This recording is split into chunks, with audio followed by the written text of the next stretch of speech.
이 시간 우리에게 주시는 하나님의 말씀은 신약성경 에베소서 4장 13절로 14절의 말씀입니다.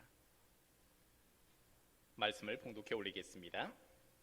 우리가 다 하나님의 아들을 믿는 것과 아는 일에 하나가 되어 온전한 사람을 이루어 그리스도의 장성한 분량이 충만한 데까지 이르리니, 이는 우리가 이제부터 어린아이가 되지 아니하여 사람의 속임수와 간사한 유혹에 빠져 온갖 교훈의 풍조에 밀려 요동하지 않게 하려 함이라. 아멘. 이 시간 좌우에 계신 분과 인사 한번 나눕시다. 예수님 안에서 사랑합니다. 오늘은 본문 말씀을 중심으로 수레바퀴의 삶이라는 제목으로 은혜를 나누고자 합니다. 우리가 신앙생활을 하면서 여러 가지 어려움들을 경험하는데, 그 어려움을 경험할 때마다 가끔씩은 우리의 믿음도 신앙도 무너져 내리는 것을 많이 경험하셨으리라 생각합니다. 그 원인들이 어디에 있을까라는 것을 오늘 본문 말씀을 통하여서 함께 살펴보고, 또 그것을 유지하고 보수하고, 또 그것을 견고하게 함으로 더 이상 어려움과 환난 속에서 넘어지는 인생이 아니라 오히려 더욱더 견고하게 바로 서며 날마다 승리하는 삶을 살아가는 우리 성도들의 삶이 되었으면 좋겠습니다. 신앙에 있어서도 기초가 중요하고 세상의 모든 일에 있어서도 기초는 굉장히 중요합니다. 미국 UCLA 농구 대표팀을 코치했던 존 우드라는 사람이 있습니다. 이는 27년 동안 농구팀을 이렇게 지도하면서 수차례 우승을 경험하게 되어집니다. 그래서 많은 사람들이 이 비결이 무엇인가, 당신이 어찌하여서 이렇게 큰 성공들을 거두느냐 궁금해해서 그것에 대한 질문을 했습니다. 그때 존 우드는 이렇게 대답합니다. 저는 선수들을 만날 때마다 신발과 양말을 제대로 신으라고 가르칩니다 라고 이야기를 합니다. 뭐냐 하니까 가장 기본적인 것, 경기 시합을 앞두고 선수들이 해야 하는 가장 기본적이고 기초적인 것을 저는 강조한다라는 겁니다. 아무리 뛰어난 플레이를 하는 선수라 할지라도 자기가 양말을 제대로 신지 아니하면, 신발을 제대로 신지 않으면 경기력을 발휘할 수도 없기 때문이고, 중요한 순간 그는 잘하다가도 오히려 실수를 할 수 있기 때문입니다. 그래서 항상 그는 경기에 앞두고 저는 선수들을 만날 때마다 신발과 양말을 제대로 신으라라고 강조한 이것이 우리 팀이 이렇게 우승까지 하게 되어지는 비결입니다라고 이야기를 했다고 합니다. 이것은 우리의 신앙에 있어서도 기초가 얼마나 중요한가 하는 것을 잘 가르쳐 줍니다. 여러분, 신앙도 한번 습관이 들면 그것을 바꾸는 것은 굉장히 힘이 듭니다. 얼마만큼 기초가 든든하게 세워졌느냐에 따라서 우리의 삶은 굉장히 많은 변화를 경험하게 되어집니다. 기초가 제대로 되어 있지 않으면 뭔가 조금 되는 것 같다가도 날마다 부서지고 넘어지는 삶을 경험합니다. 생각대로 그 삶이 제대로 흘러가지를 않습니다. 그러나 기초가 탄탄한 삶은 가면 갈수록 더욱더 풍성해지고 오히려 더 성공하는 삶을 살아갈 수가 있다는 것이지요. 그렇다고 하면 우리 성도들의 삶에 있어서 지금 수레바퀴의 삶, 여러분이 수레바퀴를 한번 연상해 보시면 수레바퀴가 가장 중심에 있는 것은 중심축이 있습니다. 그 축을 중심으로 이제는 살들이, 여러 가지의 살들이 이렇게 나오게 되어지고, 그 살들의 제일 가쪽에는 태가 있지요. 그래서 하나의 바퀴가 완성되어진다라고 할 수가 있습니다. 그럴 때 이 한 가지만 빠져도 이것은 바퀴라 할 수 없고, 또 여러 가지 살들 중에 그 살들이 또 몇 개가 빠져 있다라고 하면 어떤 외부의 충격을 받았을 때 그것은 이내 형태는 갖추고 있지만 부서져 버리는 그러한 사용할 수 없는 바퀴가 되어질 수밖에 없다라는 겁니다. 그럴 때에 신앙에 있어서 이 수레바퀴가 튼튼해야만이 하나님이 들어 쓰시고자 할 때, 때로는 우리의 인생 신앙생활을 함에 있어서 부서지지 아니하고 어떤 환경 속에 놓이더라도 이 바퀴는 제대로 굴러갈 수가 있다라고 할 수가 있습니다. 그럴 때 오늘 우리의 신앙의 수레바퀴를 한번 점검해 보는 것입니다. 이것은 그리스도인들에게 있어서 가장 기본 중에 기본이라 할 수가 있습니다. 이 기초가 지금 내 신앙생활을 수십 년 해왔는데 부족함이 있다, 연약함이 있다면 이 기초가 제대로 되어 있지 않다라는 겁니다. 그리함으로 수많은 실패들, 어려움, 평온할 때는 그냥 잘 유지되는 것 같다가도 돌뿌리 하나 만나면 여러 가지 비포장도로 가다 보면 날마다 부서지는 것을 경험하는 것은 이 기초가 제대로 되지 않아서라는 것이죠. 그럴 때에 오늘 설교를 통해서 선포되어지는 이 말씀들, 여러분이 하나하나 내 기초들을 한번 점검해 보는 시간 되게 하시고, 내가 잘하고 있는 것도 있을 겁니다. 그러나 때로는 부족한 부분이 보일 수도 있습니다. 그럴 때에 나의 부족한 부분을 그대로 두는 것이 아니라 그것들을 채워나갈 때 부족한 살들을 다시 보수하고 그것을 유지하고 그러할 때에 저와 여러분의 인생에 있어서는 신앙의 기초를 잘 놓아져서 이제는 어떤 환란 속에서도 넘어지지 않고 부서지지 않는 그 견고한 신앙생활을 할 수 있다라는 것이지요. 먼저 수레바퀴의 가장 중심축은 바로 예수 그리스도다라는 것입니다. 우리의 인생 가운데 하나님이 찾아와 주셨고 우리를 지명하여 불러주심으로 우리는 하나님의 자녀가 되어졌죠. 이것이 하나님의 가장 큰 은혜인데, 예수 그리스도를 내가 믿습니다 하고 그러함으로 우리의 인생의 가장 큰 변화는 내 몸속에 옛사람의 모습 속에서는 죄로 인하여서 죽을 수밖에 없었지만, 이제는 내가 예수 믿습니다 할 때 바로 예수 그리스도가 내 안에 계시다라는 겁니다. 우리는 새로운 변화를 경험하죠. 고린도후서 5장 17절의 말씀처럼 그런즉 누구든지 그리스도 안에 있으면 새로운 피조물이라, 이전 것은 지나갔으니 보라 새 것이 되었도다 라고 이야기를 합니다. 내가 예수 믿음으로 내 안에 그리스도가 임재하시고 그리스도가 내 안에 주인 되어 주신다라는 것이죠. 그래서 사도 바울의 고백처럼 갈라디아서 2장 20절에 사도 바울이 고백하는 것이 무엇입니까? 내가 그리스도와 함께 십자가에 못 박혔나니 그런즉 이제는 내가 사는 것이 아니요 오직 내 안에 그리스도께서 사시는 것이라. 내 안에 이제 내가 사는 것이 아니라 내 옛 자가 사는 것이 아니라 내 안에 그리스도가 사신다라는 겁니다. 그럴 때 분명한 로드십을 이제 세울 수가 있습니다. 나의 삶이 변화되었고 지금까지 내 마음대로 살아왔던 옛사람은 이제는 없어지고 그리스도 안에서 새로운 삶이 시작되는 것이죠. 그럴 때 내 안에 계신 그리스도는 내 안에서 새로운 일을 시작하십니다.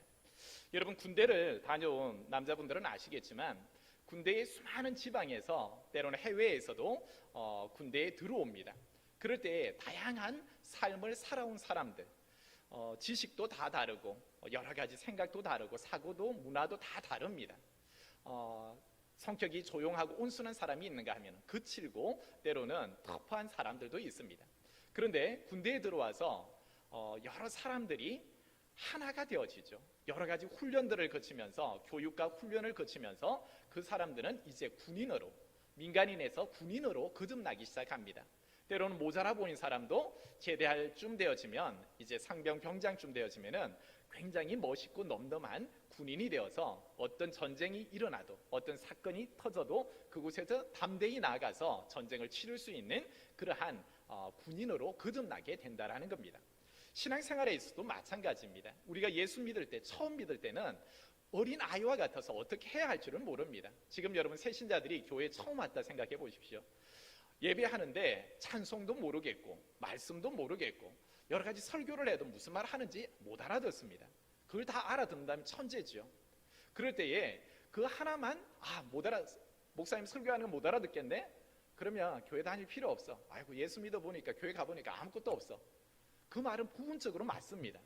그러나 이제 막 시작해놓고 모든 것을 자기가 그것으로 판단해버려서는 어리석은 삶이라는 겁니다. 군대에서도 처음부터 총검수를 다루게 하고 총기를 분해하고 화생방을 시키고 그러지를 않습니다. 여러 가지 훈련들과 이론과 때로는 실기들을 과정마다 해나가면서 때로는 고된 행군도 시키면서 군인으로 차츰차츰 만들어가는 것이죠. 그래야 해서 온전하게 그가 이제 민간인에서 부족하고 연약해서 아무것도 몰랐던 그가 이제는 어떤 상황 가운데 전쟁에 어떤 상황이 벌어지더라도 능수능란하게 그 임무를 완수하는 군인이 되는 것처럼 신앙생활에 있어서도 마찬가지입니다. 그리스도가 내 안에 주인이 되었을 때 주인 되신 그리스도는 나를 훈련시켜 나간다라는 겁니다. 예수 믿었을 때 하나님은 그대로 우리를 방치하지 않습니다. 그리스도인이 되었을 때 우리의 믿음이, 사도 바울은 어린아이의 같은 믿음이 있고 청년의 믿음, 그리고 성년의 믿음, 그리스도의 장성한 분량의 믿음이 있다라고 이야기합니다. 오늘 본문 말씀 13절에도 장성한 분량이 충만한 데까지 이르러라 라는 거죠. 예수님께서 우리를 자녀 삼아 주셨을 때, 십자가 군병으로 우리를 불러주셨을 때 반드시 이 과정들을 통하여서 우리를 훈련시켜 나간다라는 겁니다. 그럴 때 총 6개의 훈련들을 집중적으로 시킵니다. 그보다 더 작을 수도 있고 많을 수도 있지만 대략적으로 예수님께서는 예수 믿는 성도들에게 있어서 가장 기본적인 것, 이것은 빼는 것이 아니라 선택사항이 아니라 가장 필수적인 6가지 훈련을 반드시 가르쳐 주십니다. 이 가르쳐 주시는 것에 내가 잘하고 있는가 못하고 있는가는 여러분의 말씀이 선포되어질 때마다 스스로 한번 체크해 보시기 바랍니다. 첫 번째, 예수님은 말씀을 훈련시킵니다.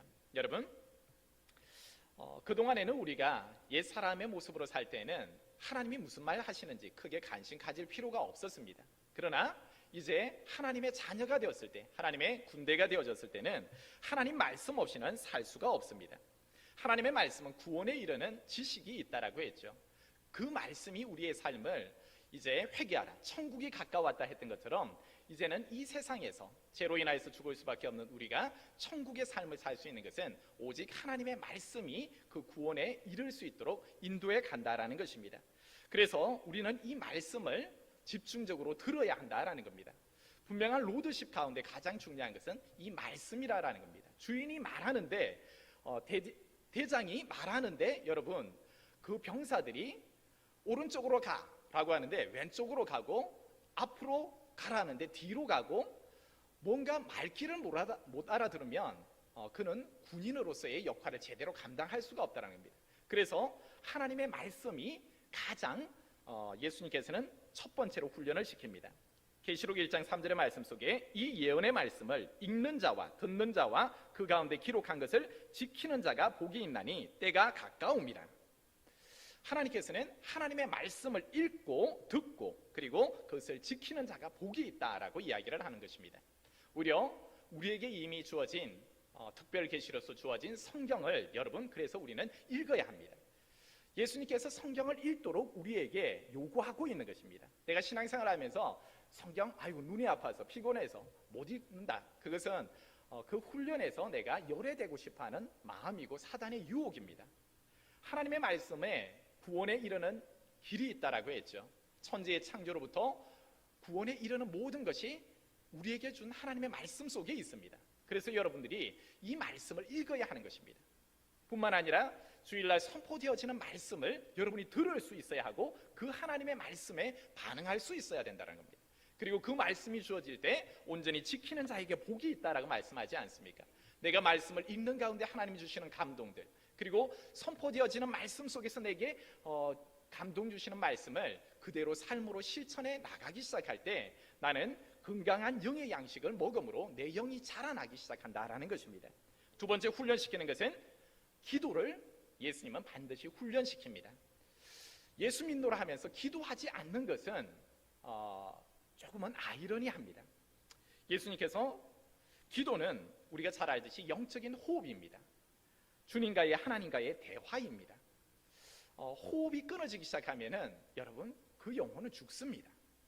내가 예수 그리스도가 내 안에 계신데 내 안에 계신 그리스도와 계속적으로 대화하고 그분이 주시는 생명, 그분과 호흡할 수 있어야 되는데 이것을 내가 하지 않는다라고 할 때 우리는 답답함을 느끼게 되어지고 환난 속에서 날마다 무너지고 넘어지는 것을 경험할 수밖에 없습니다. 예수님께서는 요한복음 16장 24절의 말씀에 이렇게 기록합니다. 지금까지 너희가 내 이름으로 아무것도 구하지 아니하였으나 구하라, 그리하면 받으리니 너희 기쁨이 충만하리라. 여러분, 구할 수 있기를 소망합니다. 어리석은 자는 구하지를 않는 거예요. 예수님이 어디에 있습니까? 세상 사람들은, 철학자들은, 사상가들은 하나님을 찾는다고, 신을 찾는다고 다른 곳에서 찾습니다. 그러나 믿음에 바로 세워진 사람은 내가 예수 믿습니다 할 때 사도 바울이 예수 그리스도가 어디에 있다고 했습니까? 내 안에 그리스도가 사신다. 내 몸을 거룩한 성전 삼으시고 내 안에 하나님이 거하신다. 그 하나님께 의지하고 하나님께 기도하는 거예요. 그럴 때에 구하지 아니하면 받지 못하고 기쁨이 없죠. 날마다 눌리는 삶을 살지만 예수님께서는 이제 내가 너 안에 있잖아. 너는 염려하지 말고 구해. 그러면 내가 반드시 너에게 응답하며 구원하고 그로 말미암아 너희 안에 기쁨이 충만할 거야 라고 말씀하고 있는 것입니다. 여러분, 군대에서도 여러 가지 어려움이 있을 때 그 문제를 어떻게 해결받습니까? 알지 못하겠고 정말 지치고 힘들 때 그것을 훈련하는 장교에게 여러 상황을 이야기하면 열애를 시키거나 때로는 할 수 있는 지도의 방법들을 가르쳐 줍니다. 우리의 믿음 생활에 있어서도 내가 어떻게 해야 할지 모를 때, 그러한 상황에 많이 놓여질 때 그때 기도하라라는 것입니다. 하나님, 제가 어떻게 해야 될지 모르겠습니다. 나에겐 놓여진 이 상황 가운데 도저히 길이 보이지 않습니다. 하나님 어떻게 해야 합니까? 예수님 어떻게 해야 합니까? 그때 부르짖을 때 하나님은 길을 내시는 분인 줄 믿습니다. 광야 가운데, 사막 가운데 길을 내시고 물길을 내시는 분이 하나님이세요. 여러분, 기도함으로 하나님이 주시는 구원의 기쁨을 누릴 수 있기를 소망합니다. 예수님께서 세 번째 훈련시키는 과정이 있습니다. 그것은 예배입니다. 예수 믿는 사람은 예배에 목숨 걸어야 되는 줄 믿습니다. 왜 예배를 해야 하는가? 여러분, 주일 성수에 대해서 너무 쉽게 생각해서는 안 됩니다. 하나님께서는 우리를 위하여서 독생자 예수 그리스도를 십자가에 못 박아 주셨고 오히려 그로 말미암아 우리에게 구원을 주셨어요. 예수님이 우리를 대신해서 죽어 주셨어요. 그것이 바로 하나님의 은혜요 사랑이죠.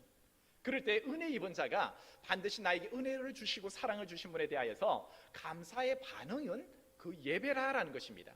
이 예배는 그냥 내가 드려도 되고 안 드려도 되는 차원이 아니라 하나님께서 명하고 있어요. 내가 너희의 예배를 받기를 원한다라는 거예요. 그래서 율법에도 안식일의 개념, 그리고 예수님께서 그 십자가 사역을 완성하신 이후에는 주일의 개념이에요. 우리가 일주일에 한 번은 모든 것을 멈추고 나를 구원하여 주신 그 은혜에 감사하여서 하나님 앞에 거룩한 예복을 입고 정말 하나님께 감사하며 나아오기를 하나님은 명하고 계시다라는 겁니다. 그래서 내 안에 계신 그리스도는 반드시 예배를 훈련시키고 예배에 대하여서 강조를 하십니다. 시편 29편 2절의 말씀 속에 여호와께 그의 이름에 합당한 영광을 돌리며 거룩한 옷을 입고 여호와께 예배할지니라.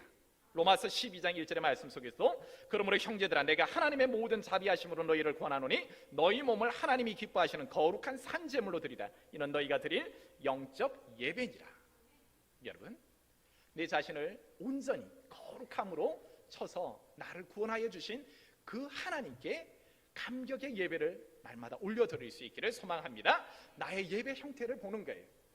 코로나 상황 속에서 핑계대면서 이 핑계 저 핑계 하면서 여러분, 내 예배가 형식적이 되어버리면 하나님이 그 예배를 받지 않는 겁니다. 오히려 내가 내 목숨 걸어놓고 예배하게 하는 것, 예배를 훈련하는 것은 예수님의 가장 중요한 교육 방법 중에 하나라는 겁니다. 그리고 네 번째 예수님이 훈련시키는 것이 있습니다. 그것은 바로 섬김이라고 할 수가 있습니다. 여러분, 주의 몸된 교회를 예수님께서는 우리를 지체들로 불러주셨어요. 그리고 부른 우리에게 각양의 은사들을 주셨습니다. 그 은사들을 통하여서 주님께서는 주님의 몸된 교회가 세워지기를 원하는 겁니다. 갈라디아서 5장 13절의 말씀 속에 형제들아 너희가 자유를 위하여 부르심을 입었으나 그러나 그 자유로 육체의 기회를 삼지 말고 오직 사랑으로 서로 종노릇하라 라고 이야기를 합니다.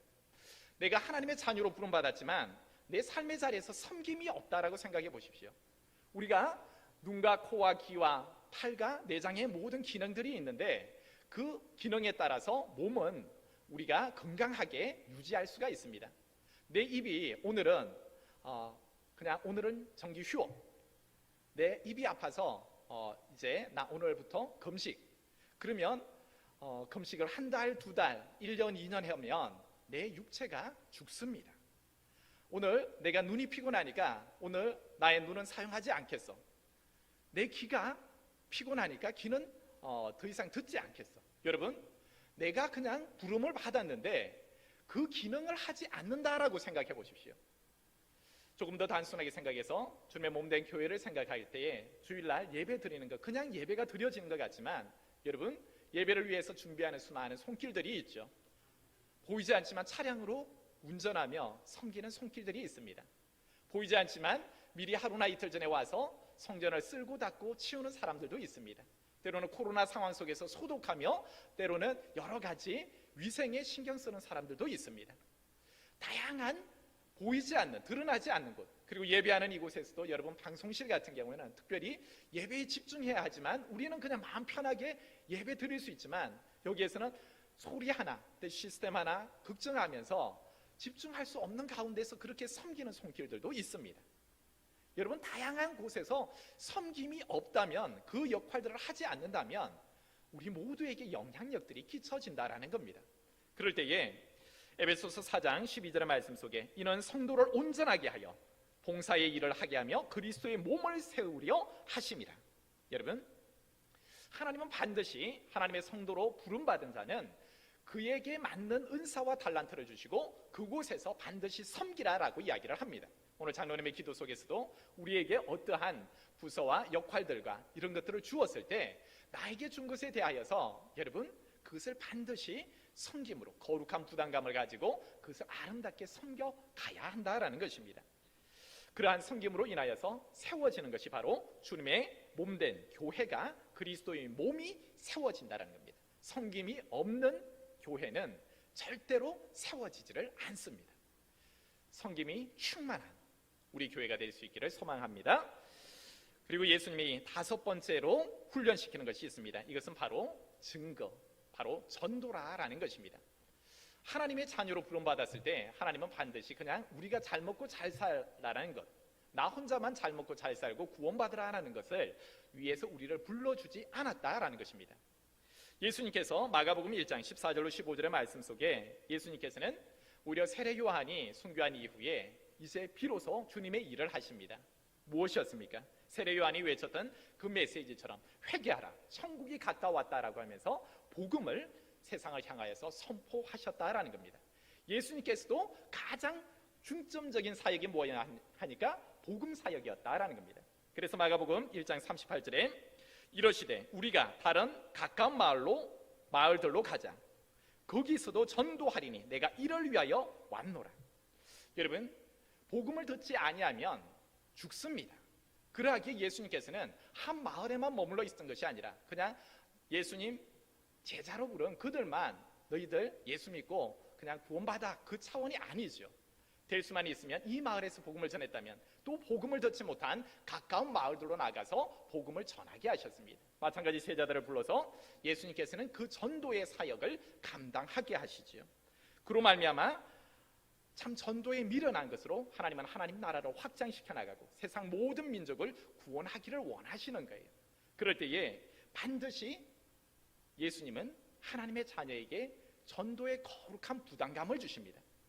저와 여러분의 인생에 있어서 여러분 전도를 해도 되고 안 해도 되는 것이 아니라 하나님의 거룩한 부담감으로 받을 수 있기를 소망합니다.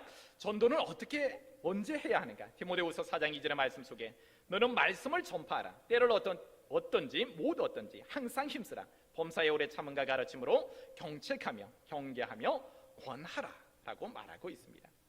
여러분, 전도는 우리의 삶의 자리에서 코로나 상황 속에서 우리가 할 수 없어서 이제 전도 못합니다 라는 차원은 아니에요. 때를 어떤지 못 어떤지 나의 삶의 자리에서 내가 만나는 사람들에게, 때로는 내 가족에게, 친척에게, 때로는 내 지인들에게 여러분 내 삶의 자리에서 항상 하나님의 말씀을 전하라라는 겁니다. 그것을 하나님이 훈련시키고 그것을 기뻐하신다라는 겁니다. 그러한 전도의 삶을 사는 이에게 다니엘서 12장 3절에 하나님이 약속해 주신 축복이 있습니다. 많은 사람을 옳은 대로 돌아오게 한 자는 별과 같이 영원토록 빛나리라. 여러분, 전도의 삶을 사명을 감당하는 그에게 하나님께서는 그냥 수고하고 애만 써라라는 것이 아니라 하늘에 상급이 있다라는 것입니다. 하늘의 별과 같이 너희를 빛나게 하겠다라고 약속하여 주셨습니다.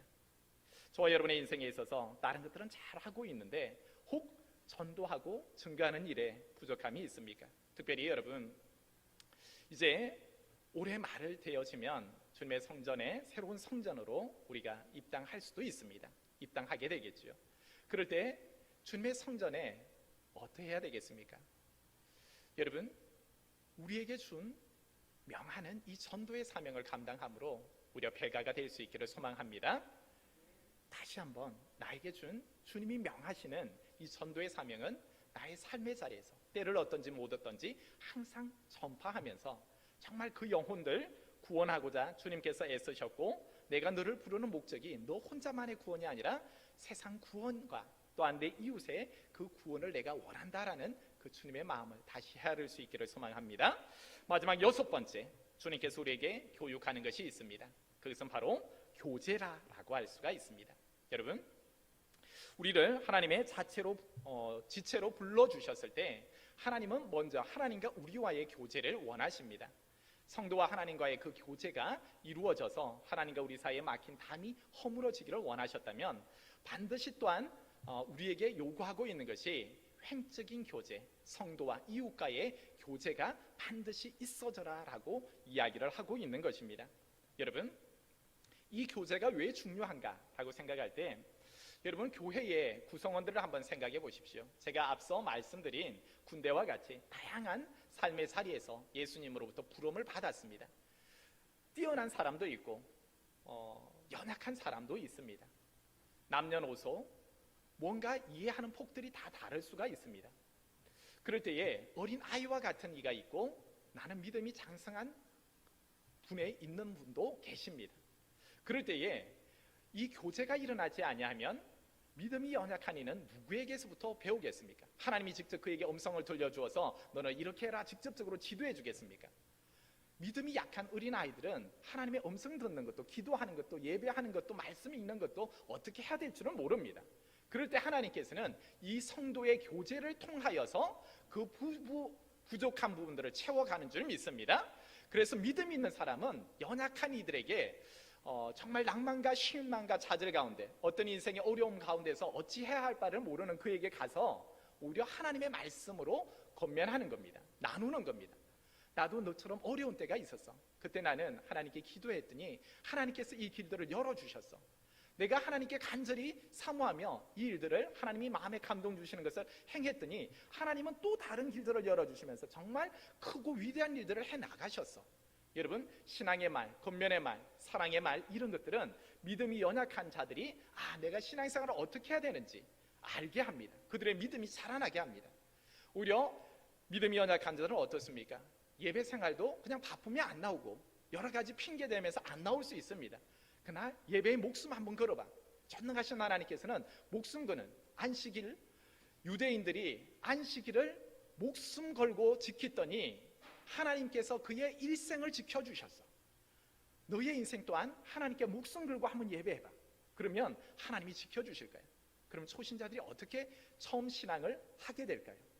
안식일날, 거룩한 주일날, 주일 성수는 가장 하나님의 은혜와 복을 받는 자리고, 그리고 세상의 여러 말들로, 세상의 분주한 것들로 나를 채우는 시간이 아니라 살아계신 하나님, 전능하신 하나님이 오늘 이번 주에 내가 살아가야 할 말씀을 주신다. 하나님의 말씀을 받는 날이다 라고 할 때 여러분, 그는 그 말씀으로, 하늘로부터 임하는 권능의 말씀으로 살아가는 줄 믿습니다. 그리하여서 성도들이 점점 믿음이 자라는 거예요. 그래서 이 교제라는 것은 굉장히 중요합니다. 제가 예전에 알던 한 분은 권사님이셨는데 정말로 신령한 분이셨어요. 하루에 8시간 이상은 기도를 하세요. 어려움이 있어도 그냥 형통할 때도 8시간 이상을 기도해요. 교회에 나와서 기도하는 것도 아니에요. 집에서 골방에서 기도를 하시는 거예요. 그런데 가끔 신당을 가보면 정말 하나님이 이것도 말씀하셨고 이 이상도 보여주셨고 환상도 보여주셨고 앞으로 어떻게 될 거라고 이야기합니다. 그러면서 저에게 오히려 가르쳐줘요. 그러면서 오히려 목회자에 대하여서 뭔가 자기가 더 신령하다라는 거예요. 그래서 주변의 많은 사람들에도 나는 이런 존재야 라고 그렇게 자기를 드러내는 거예요. 근데 중요한 것은 뭐냐 하니까 하나님과의 신령한 관계는 정말 인정할 수밖에 없어요. 목회자보다 더 많이 기도하고 하루에 8시간을 기도한다는 것이 쉬운 일은 결코 아니거든요. 그런데 중요한 것은 권사로 직분을 받았는데 권사의 모임도 안 나와요. 일을 하는데 일도 하나도 안 해요. 나 기도해야 된다는 거예요. 교회에서 어떤 일을, 공적인 일을, 행사를 진행해도 코빼기도 안 보여요. 나는 기도해야 된다. 내가 기도하고 있다는 거예요.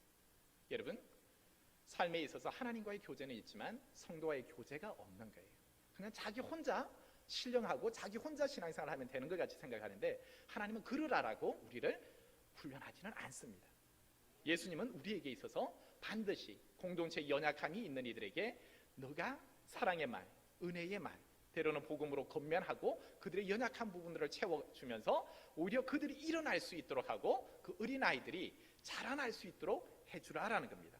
그래서 믿음이 연약한 이는 믿음이 있는 이에게 배워야 하고, 그리고 믿음이 있는 사람들은 더욱더 없는 이들을 세워주는 것, 그런 교회가 건강한 교회인 줄 믿습니다. 여러분, 교제를 함에 있어도 특별히 주의해야 하는 것, 여러분, 믿음이 연약한 이에게 쓴 부정적인 말, 비판의 말, 정죄의 말은 독입니다. 그러면 그들은 그대로 받아들입니다. 교회에 대해서, 항종직에 대해서, 또 성도에 대해서 비판하기 시작하면 그들은 그대로 그것을 인식하고 바라봅니다. 오히려 그리스도의 사랑, 주님께서 주시는 그 복음의 말로 이것들을 세워나가기 시작할 때 그 교제의 말의 중심도 굉장히 중요하다라는 겁니다. 서로가 세워갈 수 있는 살리는 말. 여러분, 사도 바울이 낭만 가운데 유라굴라를 만나서 모두가 죽는다라고 했을 때 무엇입니까? 그들을 살리는 말이 무엇이었습니까? 우리는 죽지 않는다. 하나님이 우리와 함께 하시고 반드시 이것은 목적지까지 도달할 것이다 라는 것이었습니다. 그들을 위로하는 말이었습니다. 그래, 우리 죽는다. 왜 이따위 식으로 배를 운행하고 항해를 일기도 제대로 보도 안 하고 이렇게 했느냐? 현실적인 것들을 바라보고 비판하고 정죄할 수도 있지만 여러분, 그런 것이 아닙니다. 복음은 예수 그리스도께서 내게 주시는 것으로 위로하고 세우고 흔들리는 이들을 잡아주고 그들이 다시 한번 그리스도에게 나오게 하고 그리스도로 인하여서 그들이 먹을 수 있도록 해주어야 하는 건 줄 믿습니다. 여러분이 성도와의 교제에 있어서도 특별히 연약한 이들이 잘 자랄 수 있도록 교제가 충만한 우리 교회가 되기를 소망합니다.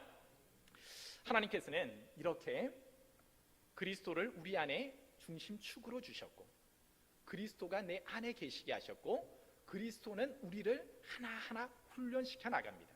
그래서 반드시 내 자녀에게, 내 군사에게 하나님은 이 6가지의 훈련을 반드시 필수 과목으로 요구하고 있습니다. 무엇이었습니까? 말씀으로 교육하고 말씀을 읽어라, 말씀을 들어라, 말씀이 말하는 대로 지켜 행하라. 그리하면 너는 복이 있어. 반드시 예수 믿느냐? 너는 기도 생활을 해야 돼. 너가 지금까지 내 이름으로 구하지 아니하였다면 이제 기도 생활하고 반드시 기도함으로 구해. 예배 생활을 너는 철저하게 목숨 걸고 예배할 수 있어야 돼. 왜냐하면 하나님이 너를 살려주셨는데 그 살려주신 은혜 잊어버리고 살지 말고 우상 숭배에 빠지지 말고 너는 전능하신 유일신 하나님만을 예배하는 삶을 살아야 돼. 너는 반드시 섬김의 삶을 살아야 돼. 그 섬김을 통하여서 주님의 몸된 교회가 살아나는 거예요. 그리스도의 몸이 각 지체들의 그 섬김으로 인하여서 건강해지고 온전해지는 거예요. 너는 반드시 주의 복음을 전해야 되는 거예요. 내가 너를 구원한 것은 너 혼자만의 구원이 아니라 세상의 많은 사람들을 구원하기 위하여서 너를 택한 거야. 너는 반드시 이 복음이 세상 땅끝까지 전해지도록 때를 얻든지 못 얻든지 너는 전가하는 삶을 살아야 돼. 너는 뿐만 아니라 마지막으로 반드시 신앙생활하면서 교제의 삶이 있어야 돼. 너 혼자만 나와 교제 잘한다고 그것은 올바른 교제가 아니야. 반드시 내 지체 중에 어려운 이들, 힘들어하는 이들, 넘어지는 이들, 그들에게 믿음으로 건면하고 세워줄 수 있는 것, 그리고 믿음이 있는 사람들끼리 모여서 더욱더 믿음이 충만하여서 그 교회가 건강한 교회가 될 수 있도록 하는 역할들이 필요해. 여러분, 이 교육 중에 예수님의 교육을 우리는 이미 다 받았습니다. 내가 잘하는 것이 있을 것입니다. 그러나 아직 내가 부족한 것이 있으리라 생각합니다. 이제 그리스도를 중심으로 하여서 주님께서는 이 살들을 우리에게 교육하여 주셨어요. 근데 이 살들만 가지고 내가 들었다라고 해서 이것은 바퀴가 형성이 되는 것은 아닙니다. 바퀴가 되는 것은 이 살들이 이제는 하나로 연결되는 거죠. 그 연결되는 바퀴의 태가 바로 순종이라는 겁니다. 하나님이 말씀하실 때 그 말씀대로 순종하는 겁니다. 예배 생활을 내가 못했구나. 주님, 제가 이제 목숨 걸고 예배하겠습니다. 기도 생활 못했네요. 주님, 제가 규칙적으로 기도 생활하겠습니다. 하나님, 제가 섬기지를 못했네요. 앞으로 섬기는 삶을 살겠습니다. 주님, 제가 증거하지 못했네요. 지금까지 살아오면서 예수 증거하지를 못했네요. 증거하는 삶을 살겠습니다. 주님, 제가 참된 교제를 나누지를 못했네요. 앞으로 연약한 이들을 세우는 일에, 그들을 돌보는 일에 제가 순종하겠습니다. 그 순종의 태가 이루어져야만이 온전한 바퀴가 되어진다라는 겁니다. 들었어, 알았어? 그것 자체가 바퀴가 되는 것이 아니에요. 내가 그 말씀, 주님께서 가르쳐 주시는 것에 온전히 순종하기 시작할 때 그것은 이제 나의 몸에 그리스도의 장성한 분량으로 자라기 시작한다는 겁니다. 순종이 없을 때 훈련이 이것 다 가르쳐 주는데 이것 빼먹고 저것 빼먹고 하다 보면 여러분, 군대 훈련에서 나는 힘들다, 행군 빠져버리고, 나는 화생방 싫다, 화생방 빠져버리고, 그렇게 하면 실질적으로 전시 상황 속에서 화학전이 벌어지면 그는 방독면을 어떻게 써야 될지, 어떻게 대처해야 될지 알지 못함으로 죽습니다. 날마다 무너집니다. 자기만 죽으면 괜찮은데 공동체가 무너지게 만듭니다. 오히려 훈련하는데 날마다 낙오한다 생각해 보십시오. 훈련 안 받을 때는 좋았는데 그 훈련을 100km 훈련을 걸어가는데 다른 사람들은 훈련을 견뎌내며 가는데 나는 도저히 못 가겠다 해서 처져 보십시오. 그것 또한 자기 혼자만의 문제가 아니라 공동체의 문제가 되어지는 겁니다. 예수님께서 가르쳐준 이 6가지의 살들은 반드시 내가 부족한 부분이 보이면 그것은 채워야 되는 줄 믿습니다. 그것은 반드시 또한 순종함으로 반드시 내가 하고 싶어서 하고 하기 싫어서 내가 안 하는 것이 아니라 그것은 반드시 해야 하는 순종함으로 주님께서 내게 주시는 나의 임금, 나의 왕이 내게 명령하시기에 그것은 반드시 순종함으로 받아야 되는 것입니다. 그러할 때 우리는 온전하여지는 겁니다. 오늘 13절의 말씀 속에 우리가 다 하나님의 아들을 믿는 것과 아는 일에 하나가 되어 온전한 사람을 이루어라고 이야기를 하죠. 예수님께서 우리를 불러주셨을 때 우리는 연약한 자였습니다. 그러나 예수님께서 부름받은 우리를 이 6가지로 훈련하고 연단할 때 그 말씀을 온전히 받기 시작할 때 그는 세상이 감당하지 못하는 하나님의 사람, 하나님의 군대가 되는 줄 믿습니다. 그래서 장승한 분량이 되는 거예요. 그래서 그를 어떤 상황 가운데 놓아놔도 여러분 그는 부서지지를 않아요. 넘어지지를 않아요. 아브라함을 보십시오. 창세기 22장에 모리아 산에서 아들 이삭 바쳐 라고 할 때 어떻습니까? 순종이에요. 내 주가 바치라면 바칩니다. 창세기 39장에 요셉이 어떻습니까? 보디발의 아내가 유혹하죠. 젊은 청년 날 정욕이 끓어오릅니다. 그렇지만 뭐라고 고백합니까? 유혹 앞에서 내가 어찌 이 큰 악을 행하여 하나님께 죄를 지으리이까. 여러분, 하나님의 말씀으로 그리스도께서 훈련시키는 이 6가지를 잘하는 사람, 그 사람은 어떤 환경 속에서 유혹이 와도 내가 이해되지 아니하는 것을 하나님이 명령해도 그는 그 속에서 돌짝밭을 인도해도 때로는 광야로 인도해도 그는 그 신앙이 무너지지 않습니다. 그 바퀴가 굴러갑니다. 오히려 그리스도께 붙잡힌 바 되어지고 그 살들이 견고한 거예요. 날마다 순종하여 가기에 그 태가 헐거워지지 않는 겁니다. 그래서 하나님이 쓰시기에 합당한 도구가 되어진다는 겁니다. 그러한 바퀴가 되어질 때 하나님이 주시는 축복이 있습니다. 요한복음 14장 23절의 말씀 속에 순종하는 자에게 주시는 축복입니다. 예수께서 대답하여 이르시되 사람이 나를 사랑하면 내 말을 지키리니 내 아버지께서 그를 사랑하실 것이요 우리가 그에게 가서 거처를 그와 함께 하리라. 이보다 더 큰 은혜와 축복이 어디 있겠습니까? 주님께서 훈련시키는 그것을 잘 감당하고 순종하는 삶, 그에게 있어서 하나님께서 친히 거처를 너와 함께 하마, 임마누엘의 하나님이 되실 뿐만 아니라 내가 너를 사랑한다라. 특별히 내가 너를 하나님이 인정해주는, 사랑하는 그 사람에게 주는 축복은 이 땅의 축복과 내세의 축복으로 충만한 줄 믿습니다. 더 나아가서 주는 축복이 요한복음 15장 14절의 말씀 속에 너희는 내가 명한 대로 행하면 곧 나의 친구라. 여러분, 나의 임금, 나의 주가 이 온전한 사람으로 자라났을 때에, 그리스도의 장성한 분량까지 자랐을 때에 나를 친구 삼아 주시는 거예요. 그 친구에게는, 종에게는 하나님의 깊으신 뜻을 말씀 안 해준다라고 이야기를 합니다. 그러나 친구가 된 너에게 있어서는 하나님의 깊으신 뜻까지 내가 알려준다는 거예요. 그러한 신령한 은혜와 축복을 준다라는 것입니다. 이제 말씀을 마무리합니다. 사랑하는 성도 여러분, 오늘날 우리들의 신앙생활, 여러분, 나는 그냥 잘하고 있는데 정말 그렇습니까? 내 신앙생활을 점검해 볼 필요가 있다라는 겁니다. 왜 신앙생활을 하면서 자꾸 넘어지고 쓰러지고, 어떤 때는 잘 신앙생활 믿음이 충만한 것 같은데 어떤 때는 아주 나락으로 떨어지고, 어떤 때는 열심으로 섬기는 것 같은데 어떤 때는 그냥 아무것도 안 하고. 여러분, 이러함으로 나 혼자만의 삶이 아니라 공동체에 얼마나 많은 여러 가지 어려움들을 주며 살아왔는가. 앞으로 새로운 성전에 들어가면서 여러분, 우리는 이제 어린아이와 같은 신앙에서 계속해서 우리 수레바퀴가 부서지고 넘어지고 날마다 삐걱대는 수레바퀴가 되지 않기를 소망합니다. 주님의 부름을 받은 성도에게 있어서는 가장 기초를 지금부터 세울 수 있기를 소망합니다. 오히려 가장 기본이 안 되면 아무리 그가 잘 되는 것 같지만 돌뿌리 하나만 부딪히면 이내 박살이 납니다. 오늘 주신 이 수레바퀴, 이 가장 기본 중의 기본, 다시 한번 분명한 로드십을 세울 수 있기 소망합니다. 예수를 나의 주인, 주님께서 내게 훈련시키는 말씀, 기도, 예배, 섬김, 증거, 교제, 그리고 날마다 주시는 그 말씀에 온전히 순종하여서 오늘날 나의 신앙의 바퀴가, 수레바퀴가 더 이상 부서지는 바퀴 아니에요.